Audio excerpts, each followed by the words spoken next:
The number one show in the world, Gladiator, year 2000. You all have seen the headlines. Gladiator 2 out now, directed by Ridley Scott, Pedro Pascal, Denzel Washington. We thought that the way we would treat that over here at our show is by doing Gladiator 1, because, you know, we like to beat to our own drum over here. So welcome back, guys. PX Maximus, aka Shinobi.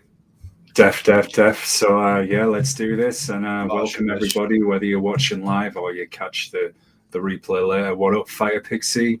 No mention of 2. Let's just not mention 2. Let's get Gaz's reaction at the end, because he's seen more of it than I have seen, and he's kind of I've been his therapist for today, trying to talk him off the ledge.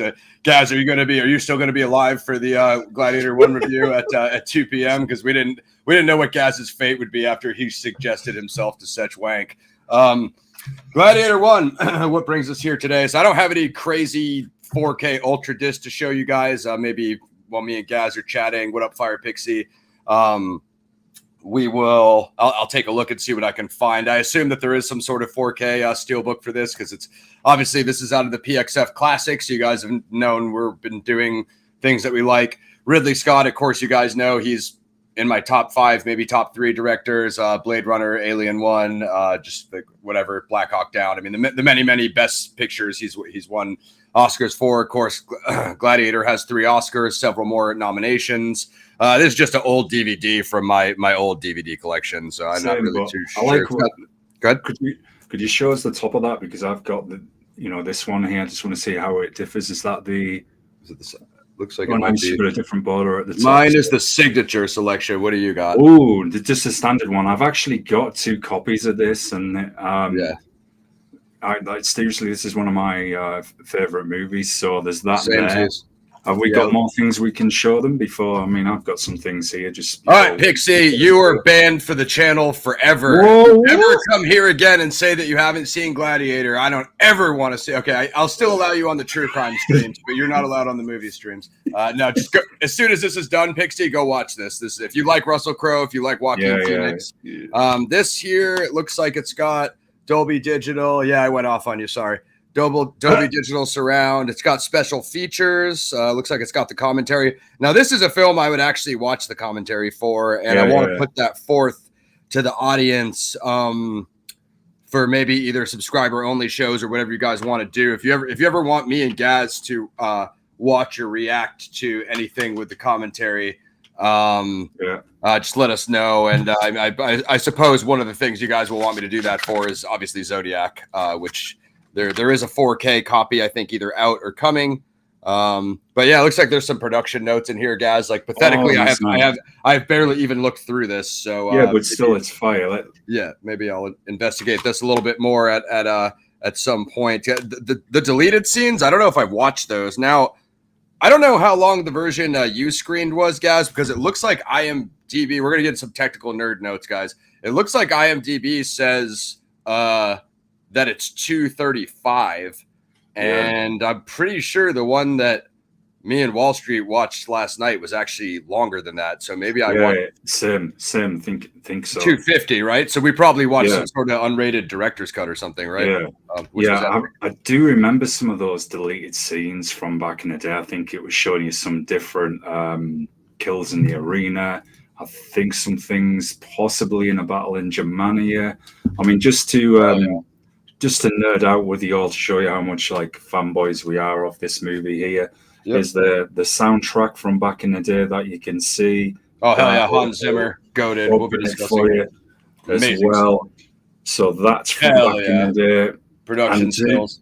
3 other things, y'all. Don't worry, we'll get to review. Just to show you how much of a ancient history nerd I am. Here's some Roman military figures there. Awesome. It's got the different, you got a gladiator there, Praetorian legionary, ensign infantry officer. Actually, something I actually have something I got outside the Coliseum when I was. Oh man, that's just awesome. You guys don't hear us talking much ancient history or dude. ancient Rome, but you guys just learned that me and Gaz have a secret nerd interest. So, Oh, we really do. Before we start the review, we're gonna hit you with this, folks. So this tours of our bedrooms. Here's a recommendation, and I'm gonna try and behave. But Ridley, I love all your work, man. But recently, man, how about Simon Scarrow? His books are awesome, man. There we go. Right, all you need to do if you don't want to base it on an actual character, a fictional character set in one of maybe the other parts of Roman history, something like that, instead of unnecessary sequels. So, it is thousands and thousands of years. I don't know if anybody knows that. Yeah, but I wonder if there's anything I can show you in here, but that's absolutely fire. I recommend those. And just to show you how much of like a history nerd I am, I even follow kind of the Eastern Romans, aka the Byzantines, after the West fell. I even got all of that, books on all of that. Absolutely. So, we can nerd out with you all day, but we'll get back on point now. We'll put out an alternate request as well. If Netflix or any of the major studios who love wasting their money so much on C- films want to put up a multi-million-dollar budget, I'm happy to direct one of those Centurion books for you guys. So definitely. You clearly need new content. Scenes, no, I've never directed a feeture film, but with multi-million dollars, I'm sure that I can make it happen. And worst case scenario, we just hire a co-director who knows what he's doing. Two extraordinary behind-the-scenes featurettes. Nice. And obviously an interview with Hans Zimmer. I'd definitely like to see that because that's dope. He did Dune. He did Dune, the Dune 2 sequel. Or Dune Part 2 rather. If you want to refer to it as that. Anyway, Hans Zimmer's the man. So let's see. I'll do synopsis. So we're covering Gladiator, guys. Year 2000. Russell Crowe, Joaquin Phoenix. Former Roman general sets out to exact vengeance against a corrupt emperor, murdered his family, and sent him into slavery. I'd say it kind of fits into my vigilante revenge a theme of the channel, the movies I do, guys. Not by any means modern or firearms or contemporary or anything of that nature, but as far as like the revenge theme story arc, pretty prominent throughout the. And given it's a 3-hour film, it hits the revenge theme home rather hard. Oh, it really does. It's all pretty much the whole central premise for the protagonist, Russell Crowe, aka Maximus. Definitely that human. Welcome, Brian. Hey, someone else who knows you from the music days. So awesome. I like the way that they keep that theme running right from beginning to end as well, right until that final closing scene. So that's probably the very powerful driving force there. Brian, my man Brian is a history guy. He knows World War II really well, and he knows modern warfare and the world wars and World War I and World War II. So I think this would be right up your alley, Brian. We haven't really gotten to too many ancient films over here. Gaz knows. I know, but He's from the PXG Discord, Planet X Games, twitch.tv/. No, I've no clue, man. I haven't been on there for like so long. I'm probably the least active member on PXG. I assumed you maybe knew us from the Music Connections back in the day, but welcome anyway, man. Good to see you. We hit you guys with the synopsis. So we're pretty much going to rip right in. So you get some credits that kind of establishes like some intro. I called it credits, but you know what I mean, guys. Intro text that establishes the ancient world backdrop, ancient Rome, of course. If you've seen the cover and you know what a gladiator is, you generally know that the Colosseum is going to be featured prominently. As Gaz said, maybe focused too much on by Hollywood, but you know what I mean? At least for the purposes of this film, it worked. And big shout out to the writers. I was reading a little bit of production, and I guess Franzoni, the guy who, the main writer, I guess he motorcycle toured through Europe, Gaz, in the early 70s, and he kept seeing all the old ancient arenas and amphitheaters, and that's what I guess spawned his idea for would be obviously sick to have a gladiator themed feature film. Obviously it manifests in year 2000. I think the script, different versions of the script bounced around and changed, and I do have a kind of a post note on that when we kind of get to the conclusion here. Something that I didn't even know, which is crazy because me and Gaz are massive ancient Rome nerd fanboys as well as this movie. So right off the rip, I think we basically come into the Germania battle. It is you can see that Crowe, aka Maximus, is obviously the Centurion. The Roman general, for lack of a better term. In Latin, they're obviously referred to as centurions. You kind of know what's going down. You have the outer lying, Brigands, the barbarians. They're obviously fighting back for their freedom, and the Roman conquerors are obviously pushing the expanse of the empire as far as it can go. The largest amount of territory in the known ancient world. This kind of brings them out past Gaz's region, northern England, but that's kind of one of the borders, and then at this point it's kind of north of the Alps, which would be France, ancient France, Germania, and there's kind of some discussion about that right at the very beginning, right, Gaz? People. The line is like people should know when they're conquered, and I don't know I don't remember exactly what Maximus's line is, but it's something. Maybe you remember it, Gaz. Isn't it something like would you? Something like that? I thought that was so it's like he's kind of sticks up for them like he's the general, but as a general, tactician, you got to understand both sides, which is, pick a example from history, either Afghanistan or Vietnam, the many places that have attempted to be conquered where it hasn't even always worked out, even by a superpower with more ammunition, more supplies, more resources, more using the terrain, but it doesn't equate one for one, because guerrilla tactics and knowing the terrain is just a different unquantifiable element in warfare. Ryan, I'm sure you know all about this. So I felt they established that very well. From the shots and the aerial shots, you can clearly see Rick, my man, dude. I haven't seen you in a minute, dude. Let's get on something soon, dude. I want to rock with you soon. Gaz and some of our viewers keep bringing up Bigfoot and cryptids, and I've been doing my cryptid research, so we should get something going soon. Well, maybe we'll bring cryptids to PXF in 2025. Yeah, definitely welcome, Rick. So you get some great aerial shots of the Roman legions. You can kind of clearly see that before even the first shot is fired, that they're clearly outnumbered. So you can that kind of establishes the way Scott directed the shots, that which way this is going to go. Obviously, Maximus being extremely capable Centurion. He's got the Emperor with him on the front line, which I was telling Wall Street guys. I don't know how many times the Emperor actually went to the front line. I don't think that was that common. I'm going to correct. No, not that I know of. No. But works for this scene. I mean, again, it's drama, it's theater, it's very Shakespearean dialogue, I think, as Gaz would say. So, it certainly works. Hey, dude, of course, man. I know it's an excellent film, dude. I rate it very highly. We'll come to ratings at the end, and you guys can chime in with your ratings in the chat. So yeah, I mean, whatever response you had to first seeing the scene, and then obviously you almost got like those trenches they dug, which like reminded me of like World War I style trench warfare, and just probably a lot of other interesting Roman tactics that I probably don't know that much about from a military perspective. Slipknot, what up, man? Yo, what up, Slip? Thanks for coming through, man. I think I've seen this movie so many times, just as Rick said, it's one of my faves as well. And we've had so many conversations about it throughout the years. Very first time, I guess, seeing it is you're struck by the awe of showing you the battlefield tactics that they use in ancient warfare, particularly how we're going to deal with, say, a barbarian horde on their territory. The way he's commanding his troops, both with the formations, the tactics, the dialogue, some very memorable lines, such as, on my signal, unleash hell. Even such a simple, the way the camera was shot when they show you Maximus on horseback riding past his troops, and they're all like saluting him, paying homage, general, as he's riding past. That was fantastic.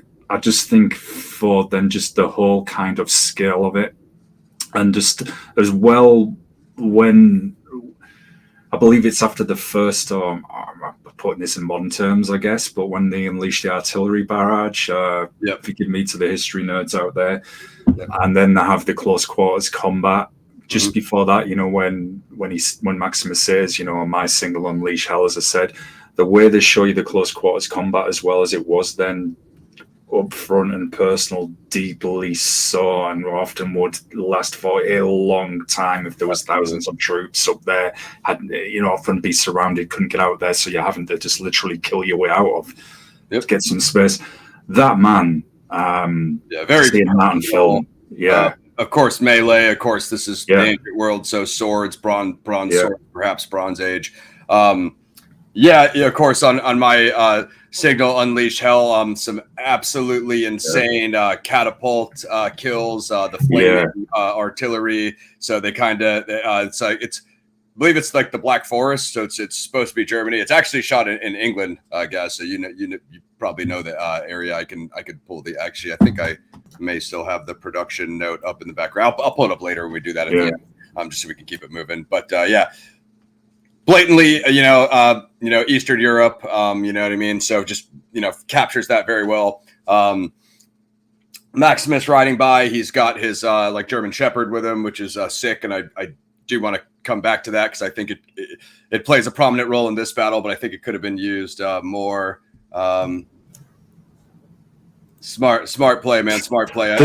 I believe it won the Oscar for sound editing, if I'm not mistaken. Yeah, and that's a good point as well. I just forgot something which the second certainly doesn't have, which I'll try and behave myself. Is the way they use the score to support this movie. Just remember, do you know when he's like I said, when Maximus is on horseback riding past his troops and they're all general. Yep.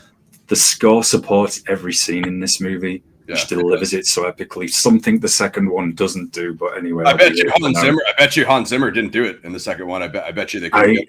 I don't know if he did. I don't know if he did or not, but I bet you he didn't. Yeah, I wouldn't be surprised. We'll find that out. Just a massive misstep. I mean, the guy. I think he did get nominated. I'm surprised he didn't just win for score. Although there were a lot of good movies that came out that year. So Maximus goes in as then they fire those. So then they fire a second barrage of artillery, as Gaz was saying, which are like the massive metal spears. I would argue that those are more devastating than the flaming catapults. Wouldn't want to be hit by either one, but at least the flaming catapult has a chance to just take you out in one shot. Whereas if you get hit by one of those giant spears, you're likely to just bleed to death. Shortly after that, they move in. I think they do send in the cavalry through the forest, and then soon after that, as Gaz said, man-to-man melee, one-on-one combat. So shows Maximus leading from the front, gets right in the thick of it. Red Cloud, if you're coming in about Gary Francis Post, bud, this is a Gladiator review. I'll address it at the end, bro. I'll address it at the end, bro. But if you've seen Gladiator, chime in. So Maximus gets into the thick of it, leading from the front, gets knocked off his horse, gets in a couple of tough positions, fights his way out as no worries, Pixie. What you should all good. What you should do is get baked and watch Gladiator after this. Yeah, definitely. I'm just gonna keep giving you homework every time you say that. Yeah. So gets knocked off his horse, fights his way out. Maximus has some sick kills. His shepherd gets him out of a tough situation. He gets down, and the shepherd kind of comes to his rescue, for lack of a better sense. You can see it's a battle hardened Roman general's dog. I just love the theme of that. Quite frankly, I could have used more of it. So I'm going to come back to it after this battle. Maximus comes back to back with one of his own soldiers that he almost mistakes for an enemy. A cool. Yeah, and there's that scene. Yeah, I think is it Quintus by any chance? I think it is. Quintus, I think it is.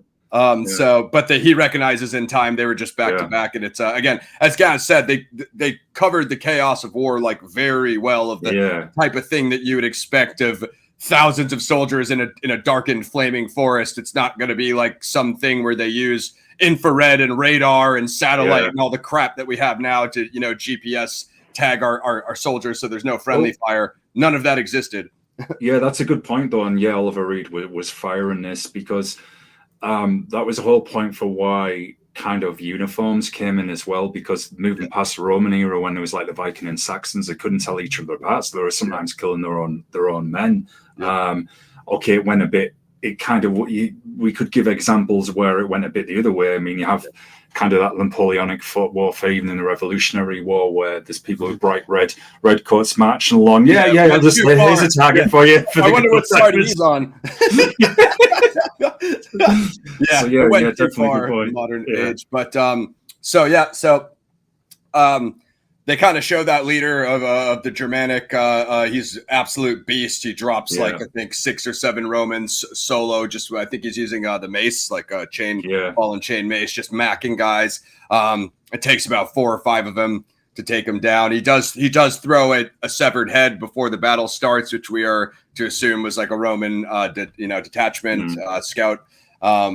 It kind of simmers down at the end as just like they kind of obviously have overpowered them, because essentially at the height of Rome, they essentially have, unlimited expendable troops. So it's just very difficult to overcome that as any sort of local tribal barbarian, group, as Gaz was saying. No doubt. After this, it's like conversations with Marcus Aurelius and Maximus. Commodus shows up looking to like kind of kiss the ring, kiss butt, and Marcus kind of punks him. That's kind of what sets Commodus' story arc of being jealous of Maximus and just kind of seeking his father, the emperor's approval, and kind of not just being looked down upon, I suppose. And I don't know if you have any more to add on any of that, guys. I think it's a fine introduction of who's pretty much is going to be the antagonist. Richard Harris is awesome in this movie as well as Marcus Aurelius. Just the whole way the characters are introduced and they interact with each other, again, just on the filming. Rick's made a good point. He hated Marcus Aurelius' son from the. Yeah, it's signs of definitely great writing and acting, how he really puts that across to the viewer that this is someone you are not going to like, that he's scheming, he's got an agenda, which he certainly has, wants to get into power ASAP and remove those obstacles to that, which we're going to get to in a moment. So yeah, definitely. But no, just the way the characters are introduced and the background as well. There's the scene, I believe, where Commodus is talking to Marcus Aurelius in, it's not the command tent, but it's, the Emperor's quarters. And just the background, you see the props in the background, which I thought was really good. Often people forget about that. But the detail, it's awesome, man. Surprised it didn't. It's 3 Oscars, so we say it kind of cleaned up. But I'm surprised it didn't win that, and that goes for all of the imperial palaces. What's the word? Those circular kind of things with the flames in them, the torches, like big. I forget what they're called, but you see those and the scrolls, just everything. Period.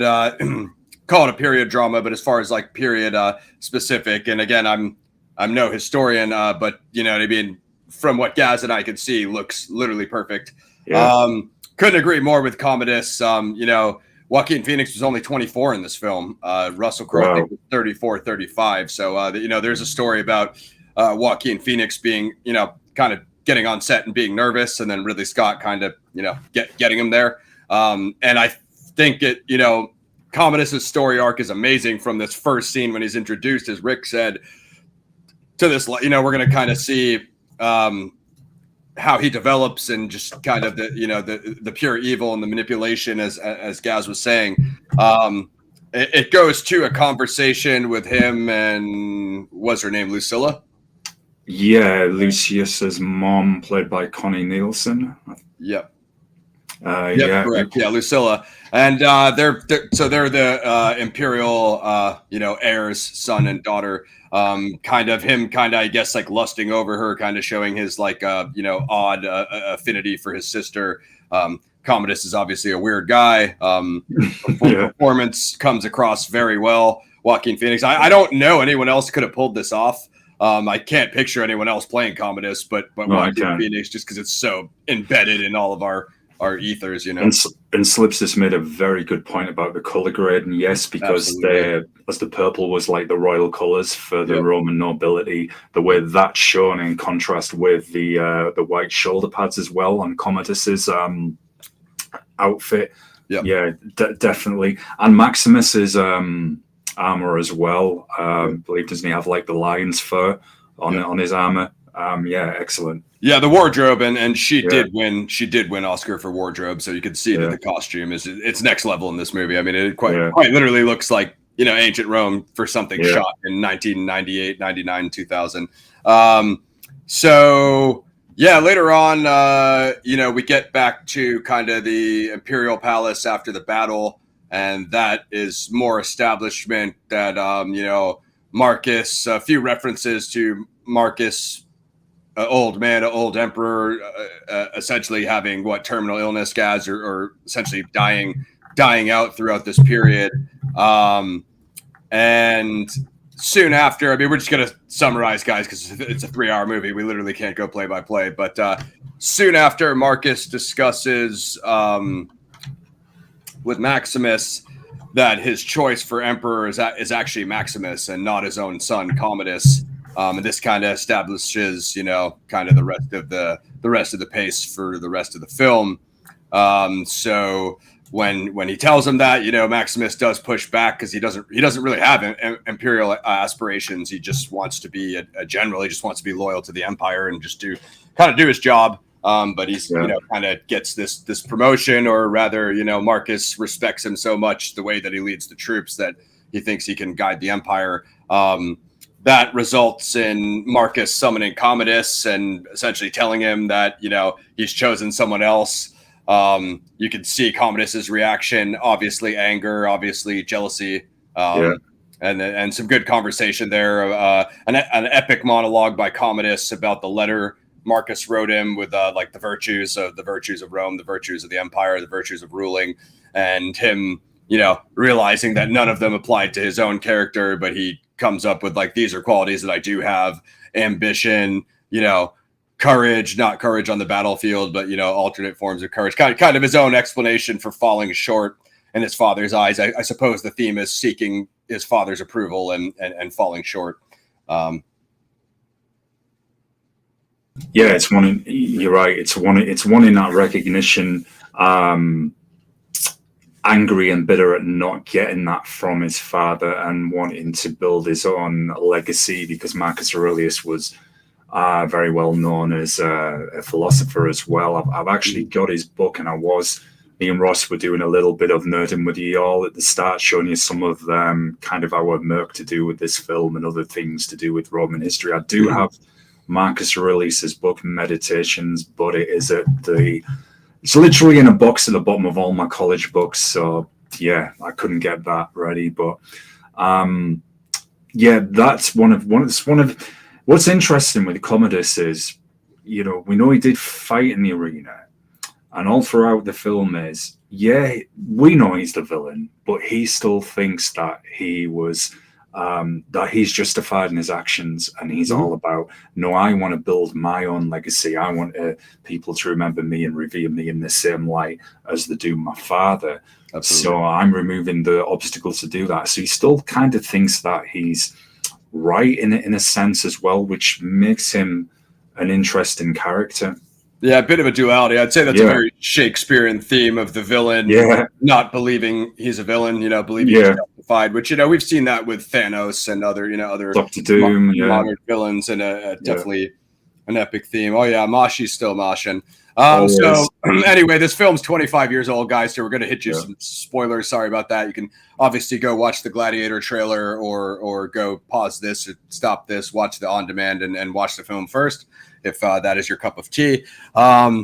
Commodus, in a fit of rage, when he goes to hug Marcus, he essentially strangles him, chokes him out, kills him, lays him in the bed, and because of he's been dying for this decade, or terminal illness, whatever is established, Commodus summons everybody else and makes the announcement that Marcus has passed away, and declares himself emperor in the stead of the post being eliminated. he declares himself Caesar, which is, the title for emperor in ancient Rome. He then summons Maximus, and kind of gives him the news. Maximus kind of turns his back on him, and kind of like, because he got like a bad feeling because they just spoke. So he knows that it's extremely unlikely that I just talked to this dude, then Commodus went in there and he died. You know what I mean? So it's kind of like, it's kind of like he knows what's good. If you ever speak of this film on my channel, Red Cloud, we do. If someone could do us one, get in touch with us, and that's something we can bring in 2025. So reach out if you can do a spoiler alarm for us. I know. But this is a 20-year-plus movie, Slippy. So we got to do our thing. You know what I mean? Gladiator 2 does enough of a spoiler in another way. So anyway. yeah, it's just a spoiled milk film. So this establishes Commodus giving way to assigning the Praetorian Guard to dispatch of Maximus. Just get rid of him. Get rid of his family. He says, like, please, he says to Quintus, please tell me, my family will be taken care of. Quintus tells him, your family will be joining you in the afterlife. I mean, you all know what that means in ancient Rome. So, did you find it?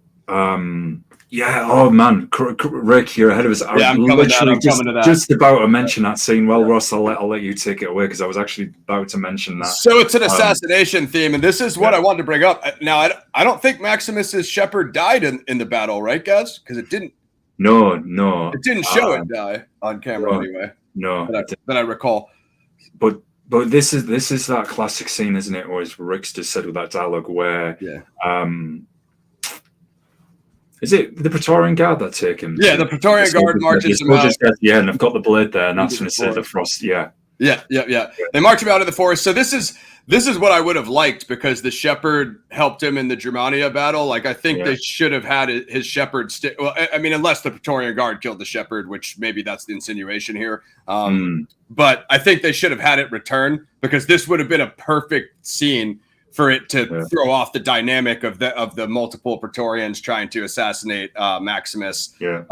Because he could have used a little bit of help here. I mean, obviously it's a Roman general, so you can't say he has 20 years of battle experience, whatever. Of course, that's going to show versus the Praetorian Guard. They extremely struggle to assassinate Maximus, which establishes the combat for the rest of this film. Makes a lot of sense. Crypt has got the line here. So Maximus gets one of their swords, stabs one of them in the chest by the blade. Another guy tries to draw on him, has complications, per Rick's quote here. Maximus just goes off dusting these guys, hides behind a tree, throws a sword in some guy's chest. I would have loved to have seen his shepherd just bite someone's ankle and just, you know what I mean? Because it would make sense. The shepherd's got the nose, so he can smell Maximus and he can sense the danger because he's been in war with Maximus. I know I'm going in super deep on that theme, but I just thought it could have, even if the shepherd died in this scene here, you know what I mean? It would have been cool to be like, he was with him in the battle and then he tried to save him again. And that's just my thing. You guys know I'm a dog fanboy. I'm an animal fan. So, anyway, brutal kills. They fail at dispatching Maximus. He knows that they're headed to his villa. He grabs the couple horses. He dips down there. Some brutal civilian kills here, guys. He's unfortunately not able. Maximus is not able to get back to the villa in time because the Praetorian Guard is dispatched there. They unfortunately kill his wife and son and burn his villa to the ground. Maximus buries them, but he succumbs to his wounds, passes out, and that's how what do they call? I think it's the traitors or who finds them? Slave traders. Because he ends up being in the hands of Proximo. And Slipple before he gets he meets Proximo, isn't it? Is it Omar Dali, the British Iranian comedian? He's in this movie. doesn't he meet him first? I believe so. Yeah, you would know better than I, but I believe so. Yeah. So this is they take him to Zucabar in the Roman province of Mauritania, Caesaranius, and sell him to the gladiator trainer Proximo. Up until here, he's kind of he establishes that he's reluctant to train. He's obviously got the SPQR tattooed on his soldier, so even everyone knows, the gladiators know that he's former Roman, former imperial troop. They probably don't know he's a general, but that becomes a bit more obvious when his combat is displayed. And basically, none of the lower level gladiators can touch him. You're obviously not like a front line, private. yeah, he's had some training. Yeah, to say the least. He's definitely served. You're gonna find that. You're gonna find that out in these local tournaments. Yeah. So Proximo enters him in the local tournaments. Ultimately, once he's pushed out there, just some utterly brutal kills in that first tournament. The guy with the cow head, the dude with the spear. He also links up with his boy, who is played by. Did I completely lose it off here? It's what's his name? Dimon Hunsu is Juba. He links up with Juba. Yeah. So they're in this fight. If I'm not mistaken, this fight is the one where they're chained together. So it's like 2-on-2. So just some sick sequences. The grand finale when he or maybe that's the second tournament when he sticks the two swords in the dude's chest and then this guy with like the gas mask helmet chops his head off, and that's like, I'm sure there's probably some alternate versions of that. Throws the sword up at the royals. Are you not entertained? Everybody knows Gladiator for Are You Not Entertained? So the local tournaments absolutely insane. And Hagen is also the huge guy. He's from Germania. Around this time, Commodus organizes 150 days of gladiatorial games. Me and Wall Street were talking about that flyer that everybody had when they were promoting, and it was like the gladiators fighting, and it's just like violencia. It's just violence. Like, are you coming to the violence show? It's like, oh yeah, I'm definitely going to that. Ancient MMA. Yeah. We do tonight. Yeah. You see the flyer? Yeah. What are you doing this weekend? You going to the fights? We were like, yeah. Man. No, we feel you, man. This is a PXF classic, man. We have a whole series of our epics. Rick, there's another. Oh man, maybe we could do this one day. And we used to talk about it all the time, which is up there, and that's the Spartacus series, man. Rick, that's Man Ross's like one of my favorite ever series. Absolutely fantastic, man. So you're fine. You're in good company, man. So ultimately, what we're getting up to here is the big battle. Pretty soon, it's established that Maximus is the alpha. So all the other gladiators are kind of like adhering to him. It becomes pretty obvious that he's a leader. Essentially, when Commodus sets up these games, they do a reenactment of the Battle of Carthage, which is going to involve chariot warfare. This is when Maximus gets more serious about organizing their gladiator platoon, like teaching them, like, hey, shields with the phalanx with the shields, like, castling, things of that nature. Because if you go out there and, basically what he tells them is like, hey, fight together, we live, fight individually on your own, we die. Hagen is a huge guy, a beast. He kind of gets out there on his own at one point and gets shot with the arrows. Maximus kind of pulls him in. So it's establishing, hey, we stay together and fight as a unit. If you wander out there and try to fight 3 or 4 chariots by yourself, you're gonna have a rough go, So. This whole scene was fantastic. The way they used the tactics, the way they took the chariots out. During this fight, when you see one of the chariots flip and hit the side of the arena, the way that was shot, absolutely fantastic. The girl using a bow, it's basically like the Carthage or legions, I think they were introduced as. Yep. Love the way they had the armor, where they were first in formation, when Maximus got them together, and then the chariots come out as well.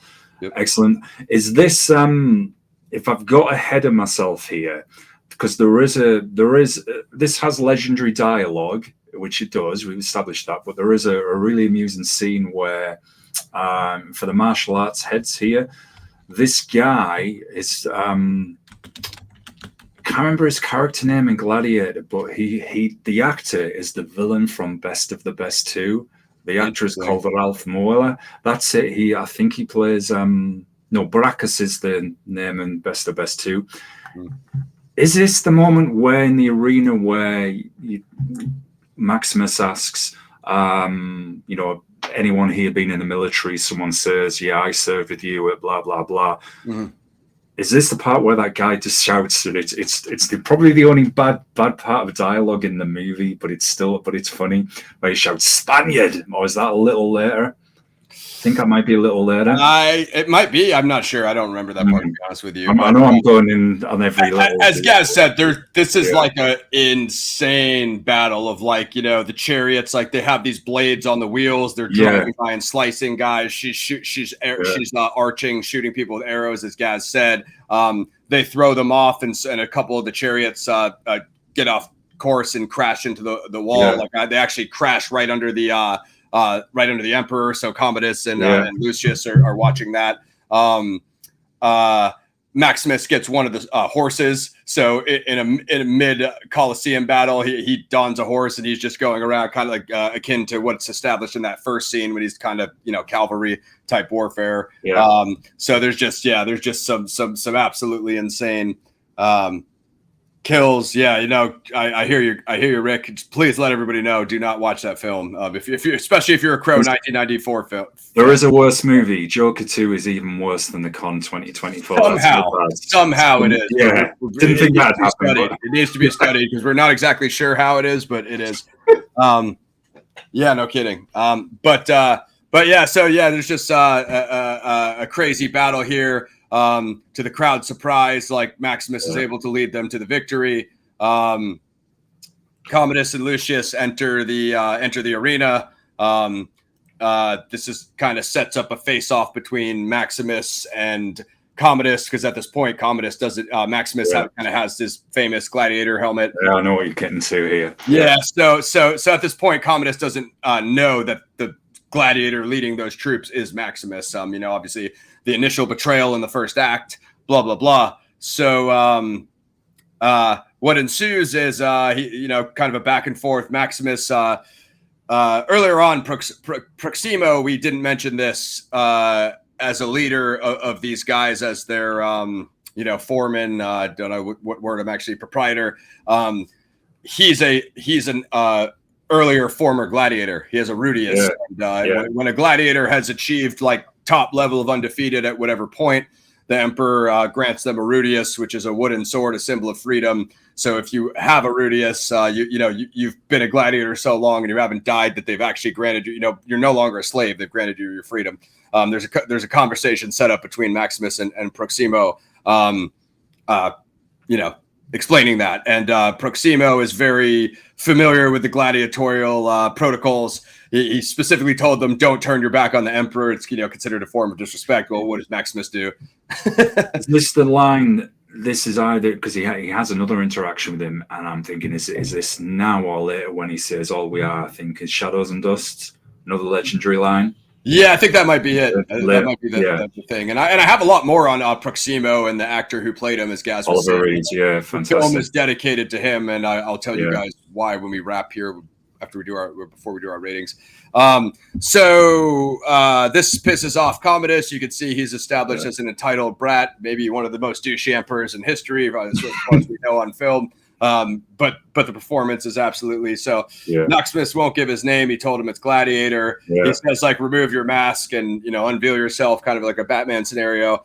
Maximus does so. Crap your pants moment for Commodus. He assumes that the Praetorian Guard has obviously killed him.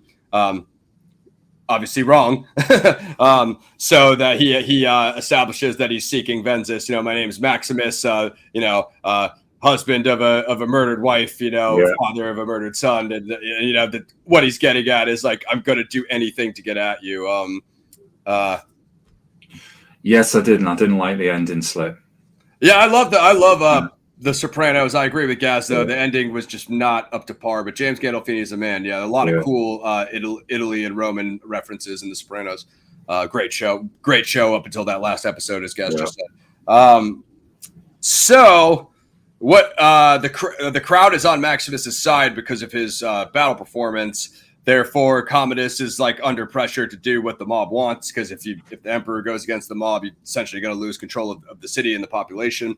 Lets Maximus live, but there is some fallout from that, which is he ultimately like executes the Praetorian guards who were supposed to kill Maximus. Right? He blames them all. He says like, you guys are like soldiers. If you can't get the job done that the emperor gives you, what good are you, type of thing.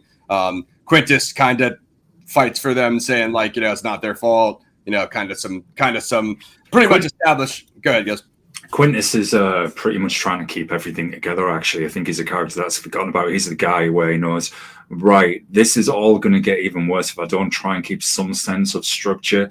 He alludes that, well, he doesn't allude, but I think he's aware of, I need to keep Maximus around as well, because perhaps as we're going to get to, he may overthrow Commodus and then we can get back to some just rule. So quite an interesting character. But again, it's like Rick's dropping in classic lines here. Has there been word from Quintus? Well, it definitely wasn't for Gladiator 2. He wasn't consulted. But anyway, I will have my vengeance in this life or the next. Yeah. I think Maximus will if he sees Gladiator 2. Anyway, Ross, sorry about that. Well, what is establishing is that Commodus's little brat entitlement attitude is turning every faction against each other. He's just now pissed off the Roman military because he's executed Praetorian guards. What's their number one function? Protecting the emperor. That's kind of he tried to execute Maximus, who's the general. That turns off all Maximus's troops because they're very loyal to him. Acting like a brat at the Senate, that's turning the Senate against him. So he's turning each faction of the empire against him. And the only thing keeping the mob on his side right now is that he's entertaining them with the gladiatorial games. But the only thing that keeping that going is Maximus's victories. So it's all very connected and contingent upon one another. So ultimately, what this sets up, there's a lot of political manipulation that Lucilla is involved in, and I think Connie's performance is excellent. As I said before, couldn't picture anyone else playing her, but Connie. What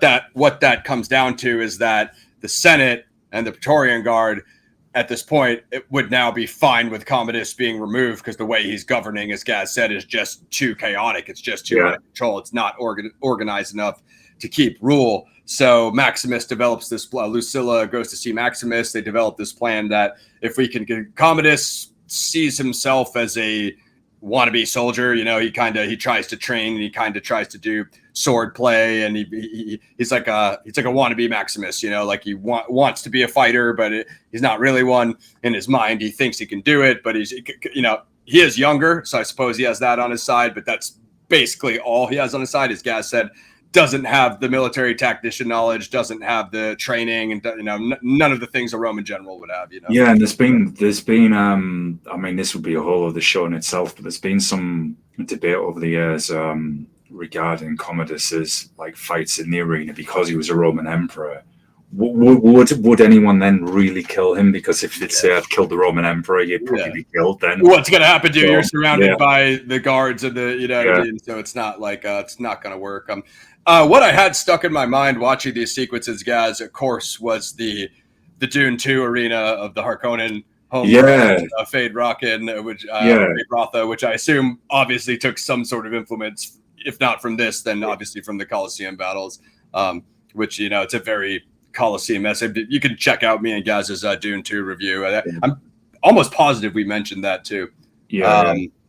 So what this amounts to is Commodus ultimately does decide to oh no, hold on. We're getting ahead of ourselves. He does decide to fight Maximus, but before that, there's a epic final fight between Maximus and Tigris of Gaul, an undefeated gladiator. That's with the tiger, isn't it? Yeah, Tigris has an epic helmet with a teardrop on it. He's got the face down closed mask on, almost reminiscent of those helmets in Chronicles of Riddick that the Necromongers had with the multi-heads. Very reminded me of that for whatever reason. Gaj is over on Mashinobi. Go subscribe to him for the MMA Ninja Samurai Best of the Best. What are you, American Ninja retrospectives? And lots of other martial arts and action kind of focused stuff me and Ross are planning to do on there as well. He'll be back with those soon, and then me and Gaz have Akira Kurosawa coming up here soon to the channel next month when we do Rashomon, and then also some new martial arts stuff that will be dual streamed on both channels. So the Maximus Tigris battle, I mean the high point duel of the film, two undefeated gladiators. They of course this is true. The wild animals unleashed in the Colosseum during the gladiatorial games. Massive wild tigers chained up and basically surround the fight. So not only does Maximus have to fight a dual wielding undefeated gladiator, he also has to navigate being surrounded by wild tigers during that fight, which, as you imagine, not an easy task. I read in production, Russell Crowe sustained multiple injuries in this film, guys. Broke both shoulders and a few other things. So just those falls, you could see him taking the hard falls, obviously real. As Gaz said, Tigris kicks the sand in his face to kind of start the fight. Think Maximus loses his weapon, but regains it. Insane tiger kill. The tiger lands on top of Maximus. He swords it through the stomach. Bit reminiscent of things that happened with Hannibal when he forced Roman soldiers to fight the war elephants. Reminded me of that. Maximus essentially gets the better of Tigris. Tigris loses his axe, back-bladed axe. Maximus whacks him in the toe with it, drops him. Has the chance to finish him, but in the vein of disrespecting Commodus, refuses to dispatch Tigris, which further infuriates Commodus, being the tool that he is. And is this after? I think after this fight, isn't it, where Commodus goes to talk with Maximus? He has him. Or am I getting ahead of myself? He has him. No, I think that's right. I think that's right. Yeah, he has him chained up, kind of obviously being interrogated and what have you. And we have another legendary conversation, awesome dialogue. Commodus embraces Maximus, but of course he has this concealed dagger which he uses. I think he stabs Maximus just kind of round here, the shoulder, and then has him patched up to hide the wound, so it gives him an unfair advantage. There is one thing. Am I getting ahead of myself? Yeah, that does. There's just one scene before that does happen, but Lucius, I actually missed this when I was watching this for Wikipedia. Lucius innocently hints at the conspiracy. The Maximus, the savior of Rome. Yeah, and the crowd also chants Maximus the merciful when he refuses to kill Tigris. So Lucius hints innocently at the conspiracy to remove Commodus, which he's obviously he's around the royal court. So he dude, he knows. God, he knows what his mom's up to. But good. This was a really good scene. Considering it's all pure acting, as you said, very Shakespearean. This is when Commodus, I think, refers to Claudius, who had his own family plotting against him. The way this is kind of all set out for the watchers,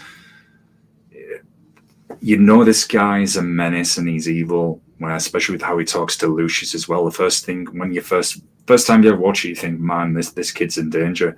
Absolutely. So because Commodus is tipped off, he's able to dispatch the Praetorian Guard to take out Proximo and the whole, basically Maximus's whole squad. It's all the gladiators. I mean, they're essentially slaves, so they're kept in Proximo's a jail, as it were. So they raid them in the night. The gladiators fight to defend Maximus and allow him to escape. They sneak up on Proximio and kill him.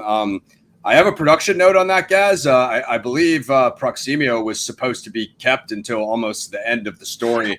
Wow. But because of I'll skip the whole story when we do our because of the actor's health complications, he's ultimately, that death is written in earlier in the script. So I guess the real plan was to keep him around almost till the end. It had to be changed because the actor passes away. Essentially, they shot most of his scenes. I'll go into more of it later, but right now we'll just do the plot. So Maximus escapes, and that's when Commodus challenges him to the duel, and that's when it comes to the scene that Gaz was referring to. Commodus stabs him with the poison blade and tells the Praetorian guards, like, hide the wound behind his armored chest plate so the crowd can't see it. So his plan is to poison Maximus and try to have him be wounded for the duel so he can't overpower him. Ultimately, we come to this duel, and his delivery's awesome, isn't it, Rick? Yeah. Ultimately, we come to this final duel, and let's see here. Is there the scene before that, though, before the final duel, where More people are arrested. The Praetorians arrest Gracchus. Yeah, because you just have the gladiators have that little breakout scene. Yeah, that's how where you see the villain from Best of the Best 2 for the martial arts heads. Yeah. I think there's the scene of the guys strung up as well, isn't there? Yeah, that's Cicero. So he goes to Maximus. The plan is for Maximus to meet with Cicero, but he's hung, and then Maximus tried to catch him, but they obviously assassinate him. That's when he's captured, and the scene Gaz referred to. I mean, you guys know what happens here. Maximus disarms Commodus during the duel. Commodus, he starts asking Quintus, give me your sword. He asks the Praetorian guard, give me your sword. They all unsheath, but Quintus overpowers his rule, like, hey, sheath your weapons. Like, we're all going to let this fight play out. So that's how Quintus is willing to just let Commodus fight for himself. Commodus has a secret knife, unsheathes the hidden blade, and tries to hit Maximus with that. Maximus overpowers him, drives it in his throat, killing him. Before Maximus succumbs to his wound, he asks for political reforms, the emancipation of the gladiator allies, the reinstatement of Gracchus as a senator. As he dies, Maximus envisions reuniting with his wife and son in the afterlife. An amazing montage there, I guess, of cinematography depicting. And the score as well. I think this is the classic, the Hans Zimmer, the classic song from Lisa Gerrard that backs up the scene. An earlier scene I forgot to mention, when I think it's Maximus first meets Juba, and I think Juba asks him if he believes in any gods or anything like that, because he's got the figurines of his wife and child. And I think that's when Juba says, you will see them again. Literally so many classic lines in this movie. We could easily do a full-on deep dive, which could probably go on for 3 or 4 hours. And really could, because it's absolutely legendary. There's so much that you could unpack, and I'm doing my best to try and keep on good behavior, not totally nerding out. His friends and allies honor him as a soldier of Rome and carry his body. He was a soldier of Rome, honoring him. That night, Juba visits the Colosseum and buries figurines of Maximus's wife and son at the spot where he died. So I really like Juba in this movie and how he kind of has the final scene. Dope character, really good actor. And I was literally reading off Wikipedia there. Sorry about that, guys. But just before me and Gaz do our ratings, I want to do something on production, because I learned this as from reading this, and even at the level of fanboyism, me and Gaz just showed you guys for this movie. Even I didn't know this. So Oliver Reed died of a heart attack on May 2nd before all his scenes had been filmed. His character Proximo was meant to survive, but after Reed's death, the script was revised to include his death at the hands of the Praetorian Guard. to make it appear that Reed had performed the entirety of Proximo's scene, a body double was used, and Reed's face was digitally attached to the body of the double in post-production. This film's dedicated to Reed. I maybe heard that at one point, Gaz, or maybe saw it in the documentary BTS, but I didn't recall that. I do remember though. I think they'd used some. I didn't know about the body double, but at that time, some kind of. I'm hesitant to say CGI to do some. I guess to film the parts which he obviously couldn't do. Restoration. But yeah, also that last scene as well when Maximus. It's Connie Nielsen, Lucilla, goes over to Maximus and he says, "Is Lucius safe?" She says, "Yes, he is." And then obviously Maximus goes into the afterlife to be reunited with his wife and child. But again, the way that's shot, that scene is very memorable. And how the whole Praetorian Guard are all around in formation as well. You get all the armor. That's when, Quintus comes forth, and they all, he was Connie Nielsen, soldier of Rome, honor him. Definitely, man, that is an influence on Dune 2, that Colosseum scene, even the armor and everything on the Harkonnens. Watching that again, immediately thought of that with Dune 2. And even those chained together demon things that we talked about, like that's very similar to the tigers being on chains during the tigers fight. So like the whole imagery, I was like, and it's a great thing to draw homage from or to. But yeah, rest in peace to Reed. That's very similar to what we discussed in the Crowe 1994. Obviously, we all know to Brandon Lee. I mean, this is a horrible thing. Actors die during production. It always sucks. It's never good. But they're able to work through it. They were able to complete the Crowe. They were able to complete Gladiator. Obviously, the script was changed. And I always thought Proximo was such a sick character. So that would have been cool had Reed been able to film all the rest of his work and seeing how many more scenes we got for Proximo. And definitely. I mean, it's playing in my head again. I think it's one of the later interactions where I think Maximus is possibly discussing his army coming into Rome, meeting them, and he's talking with Oliver Reed in his quarters, Proximo, and Maximus is chatting about Marcus Aurelius' dream, the dream of Rome. And I think, again, that's possibly where Proximo was for a second time. We do it with Shadows and Dust. And is this where Maximus maybe says what we do in life echoes in eternity? Yep. Another classic scene, the way that's shot. Fantastic, man.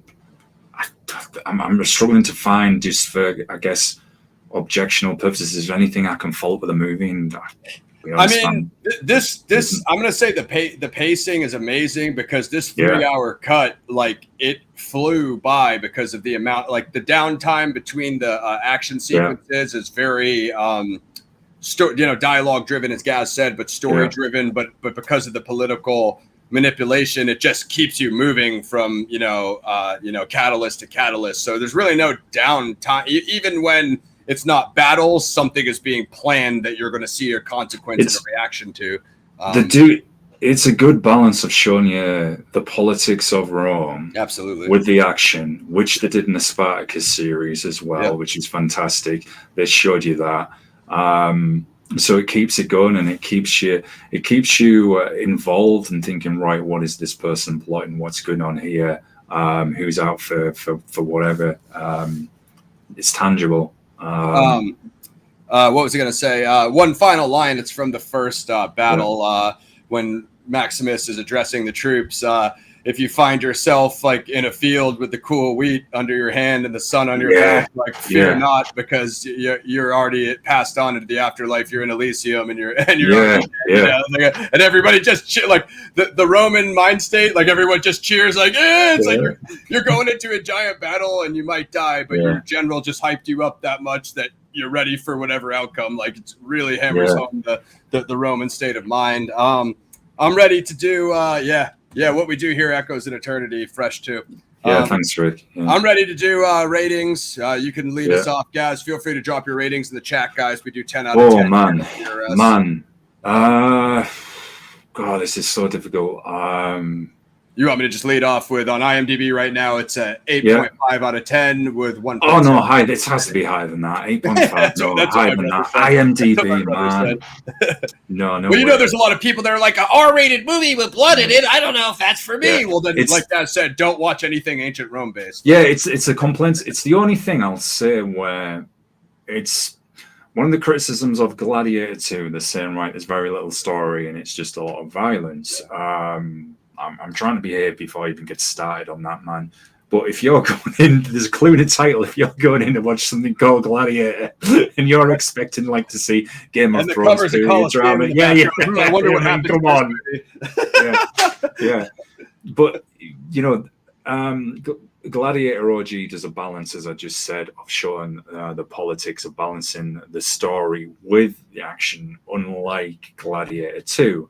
So Rick's just said 10 out of 10. Slip's just said 10 out of 10. So I'm going to make history again. Probably only the third time I've done this, I think, on the channel, because usually I'm eternally miserable. So I'm 10 out of 10, man. This is one of my all-time favorite movies. You can see my rating on IMDb is actually 10 out of 10. So it has to be. I can't do anything less than 10 out of 10 on this. Yeah. I mean, genius performances, Phoenix and Crowe, Scott's directing. Good.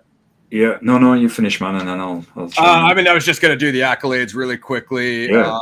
As far as it won 5 awards for Best Picture, Best Actor, Russell Crowe, Best Visual Effects, Best Sound, Best Costume Design. So I was actually wrong earlier. It was not 3, it was 5. In addition to that, 1, 2, 3, 4, 5, 6, 7 more nominations. Best Director, Original Screenplay, Supporting Actor, Phoenix. Original score. I'm honestly surprised that Hans Zimmer didn't win that. I would like to look up and see who did win that year. Best cinematography, art direction, film editing. I mean, yeah, not every movie is going to win everything that it's nominated for, but 5, let's say, is pretty good. Yeah. Oh, so. I've just put this question to people as well. What would they rate the score? Because the score is probably one of the legendary. Slips come in with 10. Yeah, the same. Oh yeah. Because it supports every scene as well, the way the music is used. You know what's interesting is we were talking about that Dune reference of the Colosseum fight, and obviously Hans Zimmer did both movies. He did Gladiator, he did both Dune, so a little bit of maybe even a little bit of Gladiator influence for from Denise Villeneuve with hey, Hans Zimmer's the man. We all know that the dude cooks. And then Gaz even has the copy of the score. I wouldn't mind going and maybe listening to a little bit of that on YouTube after this, or Spotify if it's online. But that does it for Gladiator. That's really all I have on the film. Actually, yeah, just, you can take it away with whatever what you got, Gaz. I want to look up something real quick. Yeah, 10 out of 10.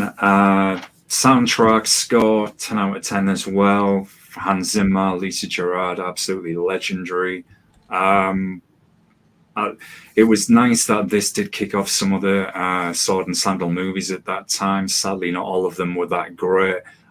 Myself and Ross were talking off air that we need a Roman movie or an ancient movie where we could see some of the campaigns and the battles get out of the Colosseum, and that's not to say anything negative about this movie or say it's not one of my all-time favorites. I just love to see that. I mean, in Hannibal, and I seem to think, are they doing a movie about Hannibal? Denzel playing Hannibal? I've heard Denzel, but the big deal was always Vin Diesel. I know a lot of people don't know this, but Vin Diesel's like Black American. He's Italian American. So I mean, I know this is a weird conversation for people. You look at Vin Diesel and think like he doesn't look like a black guy. Like his mother's black guy. So if that's like a crazy surprise to you, I'm sorry about that. But I believe Vin Diesel wrote the screenplay a long time ago, and honestly, I think Vin Diesel's probably a better, because Denzel's in his set.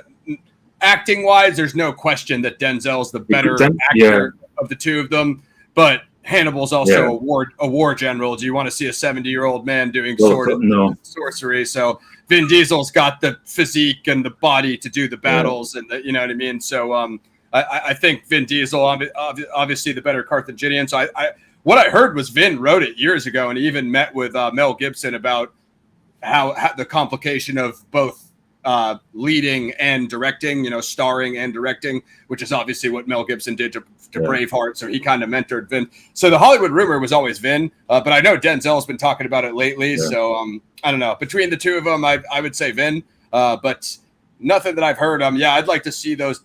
How has that not happened that we haven't had the epic Roman campaign? The only thing I can think stopping it is budget. However, didn't Joker Deuce Folly of Pooh get 200 million? So if you're willing to waste it on a musical, how do you not put it to a movie where you can actually see what the budget in the battles, like Gaz was saying? Yeah, yeah, exactly. And that's why that was one of my main criticisms of Gladiator 2. The budget that's involved with that, there's still some dodgy CGI in parts as well.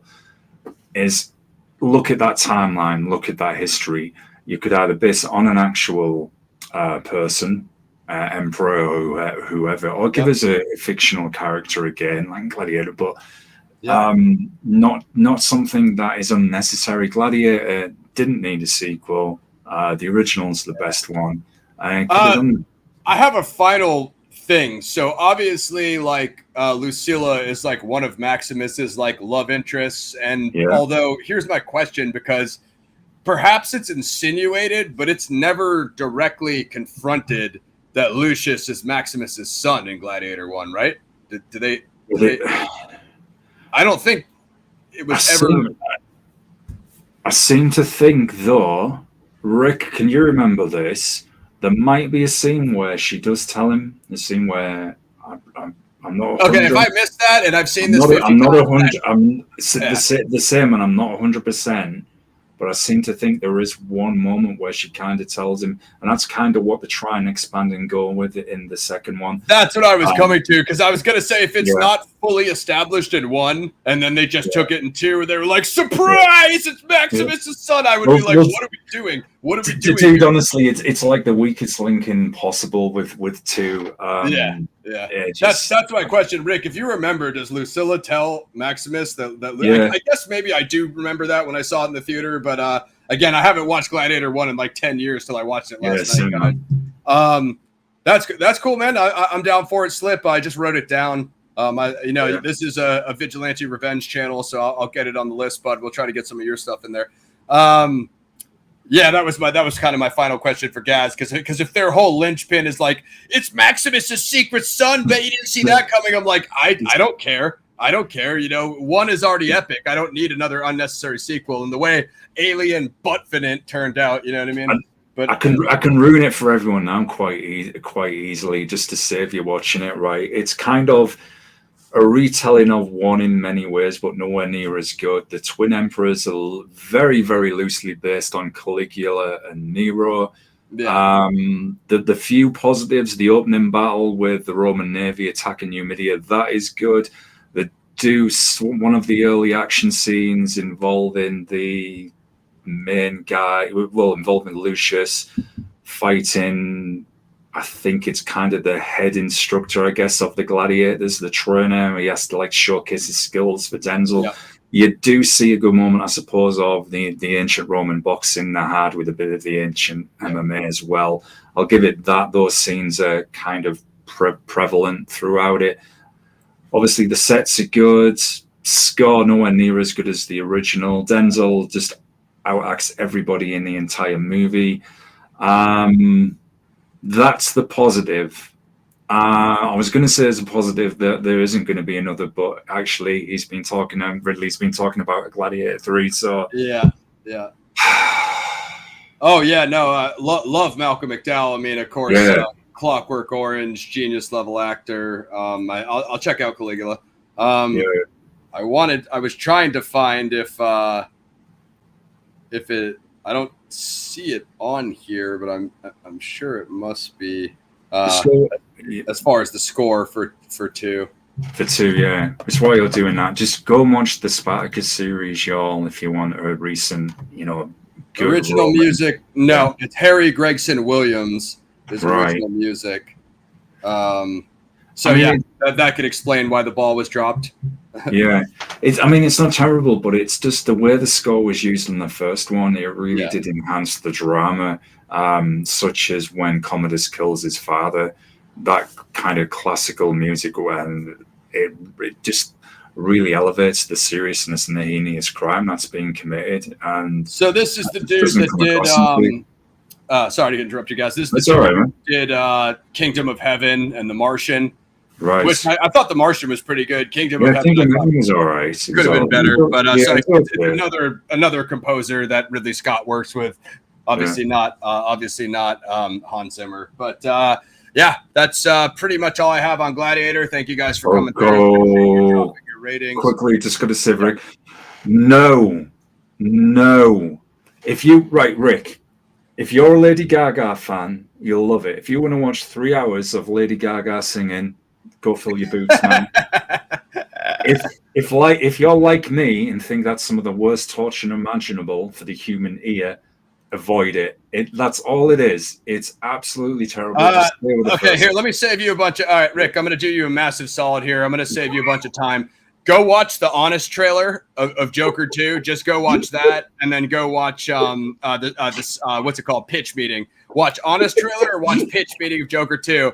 Just watch those, and then watch our review. And just see if that's after you watch those 3, you tell us if you want to watch Joker 2 after that. I would be very surprised if you felt that way. But if you want to preserve your memory of Joker 1, as Gaz said, then just don't watch it. Joker, we've been calling it Joker Deuce Folly of Poo for a reason, because the film sucked. That's no disrespect to Joaquin Phoenix. I love the guy. Todd Phillips, an amazing director, doesn't really show in that movie, but that's fine. If he ever sees this, he's welcome to debate me live. Probably won't go well in my favor, but I'm open to it. Yeah, bro, just watch the Honest trailer. I sent you the Megalopolis Honest trailer earlier, guys. Yeah. I'm still going to catch that, though. I know it's going to be awful. Yeah, no, for sure. I want your review. Of course I want your review, you know what I mean? So next week, guys, we are doing Horizon Part 1. Kevin Costner. I've been watching. I'm a former Yellowstone fan. The current Yellowstone season is not what it used to be. Of course, Costner is no longer involved in the project. I don't want to spoil it for anybody, but Costner left to go do Horizon. So next Saturday, 2 p.m. for Thanksgiving special, Gaz and I will be doing Horizon Part 1, our first Western. And that's going to kind of create a segue for me and Gaz doing Kurosawa and Sergio Leone, which are all going to be coming up next year. We're going to be doing how Yokimbo is the predecessor to A Fistful of Dollars, and how Kurosawa kind of gives birth to the Sergio Leone spaghetti westerns, the American westerns. Of course, you guys should all be familiar with this concept that the American cowboy is a reimagining of the Japanese samurai, which is just a very interesting concept that I'm obsessed and a fanboy of in both aspects, which is great because it gets the vigilante revenge gunslinger theme for my channel, and then it brings in the martial arts samurai philosophy, whatever you want to call that, spirituality of Gaz's channel, Mashinobi. So next week, Horizon, and then I just sent Gaz the trailer for, this will be my final note. Oh, that new Tony Jaa movie. Striking Rescue. Tony Jaa's making his return to martial arts. I think it comes out, if not next month, January, next year. But Striking Rescue. Tony Jaa. Ong Bak, the Protector. Tony Jaa's a beast. Well, it's all good, Pixie. We'll hold you down. Like I said, Pixie, we're open. If we ever have something from your list and you want us to just move it to one day or the other, like me and Gaz are reasonable. I mean, we're not. It's whatever. We want you guys to catch it when you guys can see it. Obviously, you can catch it on demand. But yeah, next week, Horizon. It's a Civil War epic. Is it? Is it the Frontier, the Civil War? I actually forget now. I'm very curious to catch it because it got a lot of bad press. And we've been talking about this for a while that we want to see it. Really is it going to be that bad? Yeah. So we're both very interested. Chronicles a multifaceted 15-year span of pre and post Civil War expansion and settlement of the American West. I'm a Costner guy, so I just want to see how that pans out. I don't care what the critics said, and they probably just got butthurt because it was a movie with pistols in it. Who knows? Okay, we won't save a cover. Man, you don't F with Costner at all. Wow, crazy. I guess you're just not a Western fan, Pixie. So next week, Horizon, and then Striking Rescue coming up. You guys, well, I guess we could get into a little bit of the next month schedule. Yeah. I'll loosely just run what me and Gaz have, but we also have alternates that we may fit into should we choose to. Rashomon on December 7th. Dirty Harry. We'll be talking in depth about the Dirty Harry plot, influence from the Zodiac killer crimes case. David Toshki's influence on Clint Eastwood's Dirty Harry character. If we're able, we'll then do The Boys season 4 on the 21st, and then Nosferatu, if I'm not mistaken, it comes out Christmas Day, so we'll hopefully do that the 28th, and that'll do it for 2024, folks. So that's the upcoming schedule. If you have any, wow, I banned you from the movie reviews earlier. I'm banning you from the movie reviews once again. Don't you ever speak of Kevin Costner that way. No, it's all good. It's all good. I get it. I totally get it. But that's how it goes here at PXF, guys. Paradigm Review Show, the #1 show on YouTube. So yeah, that's the schedule, guys. Maybe when it gets close to next month or after next show, I'll post the December schedule in the community tab. I do have one more film to do for my Most Dangerous Game adaptations on Patreon, and that is Deadly Prey, I think. And that'll be that. So shout out to everybody who came through. Paradigm Review Show. Gaz? Just a couple of shouts, y'all. We may do some streams on PXG through the holidays, possibly Mayhem Brawler 2 demos, some other things that may have dropped by then as well, or at least some of the demos.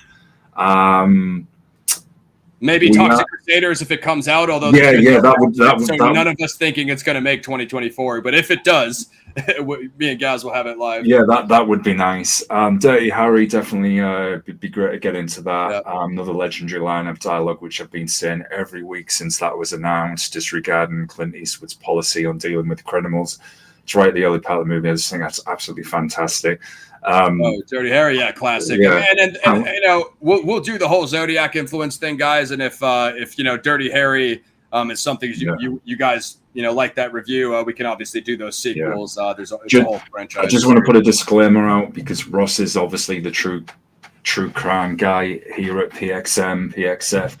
I'm not, so I will be looking at it from things I see, film, and all of that. So if my knowledge and all the true crime stuff, connections with Zodiac, is completely off, I have zero knowledge and all of that because I'm not the true crime guy. So that's the disclaimer I'm putting out in advance. If someone thinks, Gaz will be covering it from a film review perspective, like we do on every Paradigm Review show. To be honest, it's not that strong of a Zodiac connection. It's probably the most known Zodiac influence film, just because of the villain's performance and obviously because of Clint Eastwood, but. To break it down briefly, I mean, it takes place in the SF Bay area, revolves around a serial killer who threatens children, which the Zodiac did when he wrote the bus bomb letter. Dirty Harry Callahan, loosely based on David Toshki, who is the inspector during the Zodiac crimes. And then it's called the Scorpion Killer, or Scorpio, which is like Scorpio Zodiac. You can obviously see that connection. So it's really okay. So. No Costner, but you love Eastwood. What's going on here? They're both Western actors, Pixie. Pick a side. God damn it! I'm just going to make your head explode because Pixie. I'm going to probably kill your mood here. Just totally kill the nice chill vibes you've had with your balls because they are supposedly doing. A buddy of mine and Ross's emailed me about this the other week. They're supposedly making a sequel to Cobra. The Sly classic. Not sure how the hell that can have a sequel, but Sly wrote Cobra. So with or without Sly? I'm not sure. I haven't looked into it much, but apart from when Tom got at me and said, I think you mentioned that. Cobra's dope. I mean, if we're getting a Sly PXF classic on here, we could obviously do Cobra 1. Very hard for me to picture that. Who's going to play a 80-year-old Cobra? Like, it doesn't even make sense. Now, I have been watching Tulsa King, which is amazing. It's also another Taylor Sheridan series, who's the writer of Yellowstone. It revolves around Sly Stallone's character, Manfredi, being a New York mafia guy that gets sent to Tulsa, Oklahoma to set up his own crew. And it's really dope. If you like crime, you guys know I obviously do. Another thing we're going to be watching down the line is Gomorrah, is coming out with a prequel. And then, yes, Gaz mentioned Den of Thieves 2 Pantera features the lead from Gamora, who is Gennaro in Gamora. The actor's name's Salvatore Esposito, I believe, and he is an Italian actor, clearly, from the name. But I didn't see Den of Thieves 1, so I might be checking that out just so I can. Yeah, it's a good movie. Good movie. But that's dope. So, yeah, that's all we got, guys. Striking Rescue. We're definitely going to bring back martial arts action over here at PRS, and then I will check out what did you call it? Slipknot. Was it King of Ants? I'll check that out. King of Ants, yeah, that sounds I'll keep interesting. the trailer after this. And, recommendations, guys, you can always put them in put them in the live chat when you're here, or just put them in the comments below. And like we said, schedules up in the community tab for this month. We'll get next month's schedules up. And that's it. Gladiator 2000, epic action, Russell Crowe, Joaquin Phoenix, Ridley Scott, Hans Zimmer, 10 out of 10. It's a genius masterpiece. So, yeah, definitely. Thanks, everybody, for coming through. We'll see you next week. Don't forget to sub up both channels. Keep a watch on what's going on. Everybody have a good weekend, and see you all next time.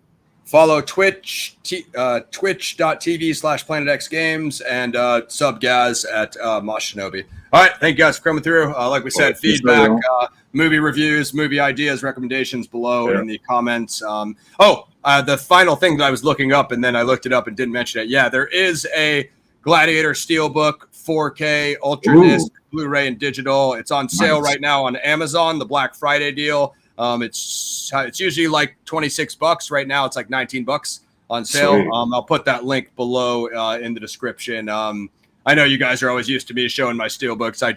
Unfortunately, I didn't know that one was out, so I haven't bought that one yet. But you never know. Let's see how twisted I get off my medicine, and maybe I'll go crazy on a binge spend on Amazon. Wait, it shows up at my door. Wait, when did I order this? Half the time I don't remember ordering this stuff. All right. Paradigm Review Show, #1 show on YouTube. We're out. Thanks for the links, Pixie. Next week, Horizon, Kevin Costner. So is that next week? Yeah. Holy crap. Yeah. Time's flying, Gaz. It's like fucking holidays are crumbing in. Me and Gaz are Grinches, so we don't acknowledge Greedmas. We don't acknowledge Greedmas here on PRS. Black Friday, Cyber Monday. We don't acknowledge any of those consumerism holidays. See our They Live review when some guy got super mad at us in the comments because he thought we were anti-capitalism. That was fun. Yeah, and I explained how it's just a movie review, and like you're entitled to vote for who you want, believe in what you want. We don't care. We will literally review movies. We'll talk history. Ross does the true crime. We may get into the cryptids 2025, and we'll just say our opinions. More importantly, the theme of that movie is consumerism, not capitalism. And if you think consumerism and capitalism are the same concept, well, then that's a personal problem. So that's all I have on that. We're out, guys. Thanks for coming through. Paradigm Review Show, Gladiator, Horizon next week. Take care, everyone. Like, sub, share, click join for a membership. Join my Patreon. You can become a free member. The comic book on Amazon. And, of course, Pixie shared the store earlier. If you want PXR merch, hoodies, T-shirts, coffee mugs, fleece blankets, whatever you want, dog tags, go crazy. We're out. Next week, Horizon. Thanks, everybody, for coming through. Shout out to everybody who came through. Slipknot. Wait, hold on. Just going way, way, way back. Cloud had something about Gary Francis Post handprint. I'm just going to go since we mentioned Zodiac and Dirty Harry. So whether Gary Francis Post had a handprint or didn't is entirely irrelevant because it didn't match the Zodiac's palm print on the letters. I'm sure if they have Gary Francis Post fingerprints, it didn't match. And if it didn't match the 1978 DNA on the stamp, whether you believe that's authentic or not, it didn't match. I'll tell you one thing that definitely didn't match. Gary Francis Post DNA was Sherry Jo Bates' killer. That absolutely did not match, whether you think Sherry's a Zodiac victim or not. So hope that cleared that up for you, Red Cloud. We're out. Join a member, get the membership there on Patreon or become a membership here on the YouTube channel. Thank you guys. Appreciate everybody. Gladiator, a classic, an ancient Roman epic. Peace. Peace. We salute you. So